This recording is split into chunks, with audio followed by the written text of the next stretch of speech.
গণভোটের রায় বাস্তবায়ন, কর্মসংস্থান ও সীমান্ত সুরক্ষার দাবিতে আগামী 6 জুলাই থেকে সারা দেশে জুলাই পদযাত্রা কর্মসূচি পালন করবে জাতীয় নাগরিক পার্টি এনসিপি। শনিবার বিকেলে রাজধানীর বাংলা মোটরে দলের অস্থায়ী কার্যালয়ে জরুরি সংবাদ সম্মেলনে এই ঘোষণা দেন উত্তরাঞ্চলের মুখ্য সংগঠক সার্জিস আলম।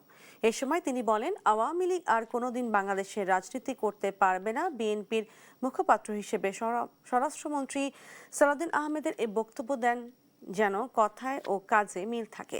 বলেন, সরকারকে নিজ উদ্যোগেই দ্রুত জুলাই গণঅভ্যুত্থানের বিচার নিশ্চিত করতে হবে।